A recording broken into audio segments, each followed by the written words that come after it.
Selamat berjumpa kembali dalam layanan audio Sahabat. Perjalanan hari ini adalah hari Selasa 18 Juni 2024. Tema renungan saat teduh kita dengan judul Mengenal Secara Mendalam.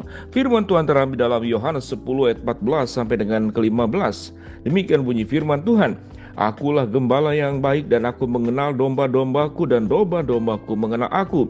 Sama seperti Bapa mengenal aku dan aku mengenal Bapa dan aku memberikan nyawaku bagi domba-dombaku. Mari kita berdoa. Bapa yang di dalam surga, kami ingin belajar kebenaran firman Allah tentang pemahaman mengenal dan mengenal secara mendalam. Dalam nama Tuhan Yesus kami berdoa. Amin. Shalom sahabat perjalanan yang dikasihi Tuhan, kita masih mengingat tatkala kita bertemu dengan orang baru, maka kalimat pertama yang kita akan sampaikan adalah salam kenal. Maka saling mengenal adalah bagian daripada sifat manusia yang secara sosiologi dan antropologi itu bagian yang sangat mendasar untuk saling mengenal satu dengan yang lain. Kalau kita melihat ada kawanan itik, kawanan bebek, mereka bisa berkumpul, berjalan bersama karena mereka saling mengenal. Masing-masing semuanya adalah bebek. Demikian juga kawanan domba. Kalau kita lihat di benua Eropa, di berbagai tempat, mereka akan berjalan beriringan karena mereka memahami satu dengan yang lain adalah kumpulan domba untuk saling melindungi satu dengan yang lain. Adalah kumpulan zebra, kuda kalau lihat di benua Afrika. Ada kumpulan kemudian rusa. Lalu kemudian kumpulan binatang-binatang lain. Mereka akan berkumpul ke dalam kelompok yang sejenisnya. Namun kita disebut sebagai bagian firman Tuhan, disebut sebagai kelompok domba. Kelompok domba. Dan domba ini adalah kelompok yang rentan dengan berbagai macam bahaya. Kita tahu dengan jelas bagian firman Tuhan di dalam Yohanes pasal ke-10. Kita adalah kelompok domba yang rentan. Oleh apa? Yaitu oleh serigala yang bisa menerkam dan mencerai-beraikan domba-domba itu. Itu tercatat dalam ayat yang ke-12 dalam pasal yang ke-10. Dan kalau kita saling mengenal satu dengan yang lain, maka siogianya kita menjadi komunitas yang saling menolong, saling menopang satu dengan yang lain. Sebagai manusia, sebagai domba-domba Allah, kita dipanggil untuk saling menolong. Bagaimana kita bisa saling mengenal satu dengan yang lain? Kalau kita melihat memang ada kelompok-kelompok binatang tertentu yang sejenis yang bisa saling menanduk atau saling menerkam, bisa saja itu terjadi. Tetapi juga ada kemudian musuh yang ada di luar, yaitu serigala.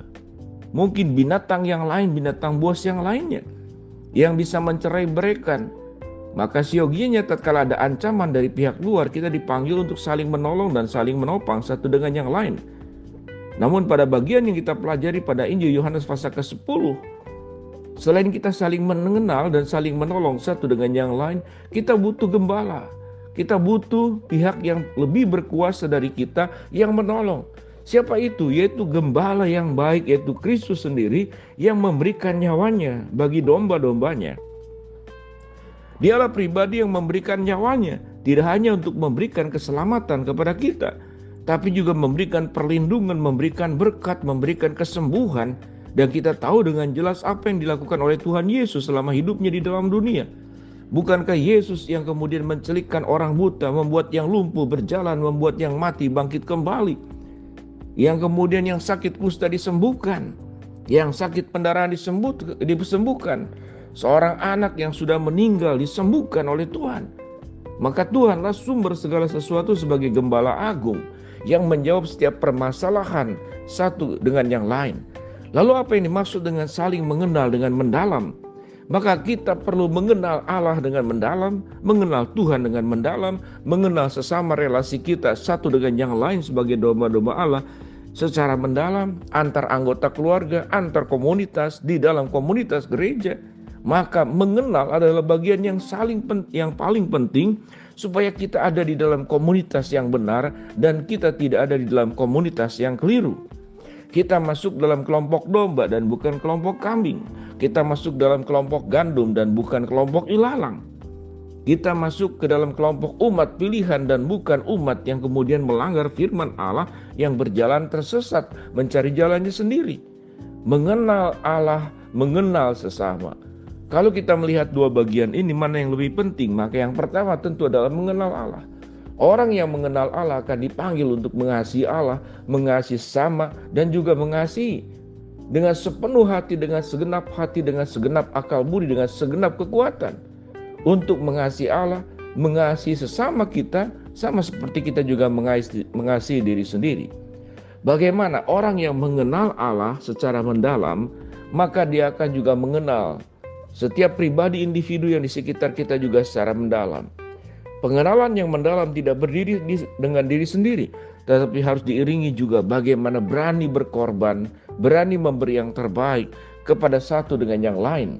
Yohanes 10 berbicara tentang ada gembala yang baik, tapi juga ada gembala yang jahat, yang membiarkannya masuknya tidak lewat pintu, tapi lewat tembok. Bahkan membiarkan pencuri untuk membunuh dan mencurinya. Bahkan tatkala ada serigala datang, dibiarkannya. Nah, kalau kita melihat pada bagian ini dalam hidup yang penuh dengan bahaya, penuh dengan problem dan penuh dengan masalah, maka kita jangan sampai mempercayakan hidup kita kepada gembala yang salah. Apa itu gembala yang salah? Mungkin uang. Kita menganggap uang segala-galanya, tapi kita tahu setelah kita punya semuanya, karena uanglah tercerai-berai, karena uanglah nafsu keserakahan timbul, karena uang jugalah semuanya menjadi hancur dan berantakan. Ada orang juga karena jabatanlah kita akan menjual teman kita, menjual saudara kita, melupakan orang yang pernah berjasa. Kita tidak pernah belajar mengenal secara mendalam tentang perintah dan kasih Allah yang sudah diberikan kepada kita untuk kita juga jalankan, tidak hanya kita terima. Itu yang dimaksud dengan faktor mengenal secara mendalam. Kalau kita sudah mengenal secara mendalam gembala kita yang baik, yaitu Kristus, yang sudah mengorbankan dirinya untuk domba-dombanya, dan juga yang memanggil kita untuk hidup juga menjadi berkat, untuk menolong komunitas-komunitas domba yang lain. Bagaimana yang lemah kita lindungi, yang lapar kita beri makan, yang sedang dalam kesulitan kita dampingi, bantu, agar mereka boleh terlepas dari kesulitan yang ada. Di sanalah kemudian Tuhan memanggil untuk saling menolong, saling melengkapi, sehati, sejiwa, sepikir, satu tujuan. Dan Tuhan dimuliakan lewat kehidupan pribadi kita. Tuhan dimuliakan juga lewat komunitas kita. Tidak hanya berpijak kepada mengenal saling mendalam. Karena kalau sudah mengenal saling mendalam, maka hidup pun akan mendalam. Perbuatan kita pun juga akan mendalam. Kita akan punya kesetiaan yang mendalam. Kita akan punya kesungguhan, kemudian dedikasi juga yang secara mendalam, penuh dan totalitas. Dengan demikian, biar kita yang sudah belajar daripada Kristus sebagai gembala yang baik yang memberikan nyawanya bagi domba-dombanya, Tuhan tidak hanya mengenal secara mendalam, tapi juga mengasihi secara mendalam, berkorban secara mendalam. Marilah kita juga dalam hidup tidak hanya mengenal secara mendalam, tapi mengasihi secara mendalam. Kita pun berani berkorban secara mendalam untuk saling mengasihi, saling melindungi di antara anggota keluarga, di antara komunitas di mana kita tinggal, di dalam komunitas gereja, di dalam pekerjaan, dimanapun kita hadir. Kita membawa sang gembala agung yang baik, yang memberikan nyawanya, dan kita pun dipanggil untuk menjadi pribadi yang mengenal secara mendalam, mengasihi secara mendalam, juga berkorban secara mendalam. Mari kita berdoa. Bapa dalam surga, terima kasih buat kebenaran firman Allah yang sudah kami pelajari. Hamba-Mu berdoa buat sahabat seperjalanan yang sakit, Tuhan jamah sembuhkan. Sahabat seperjalanan yang sedang menghadapi masalah, Tuhan bukakan jalan.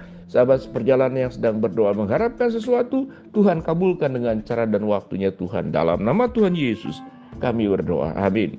Shalom sahabat seperjalanan yang dikasihi Tuhan, Tuhan memberkati kita semua.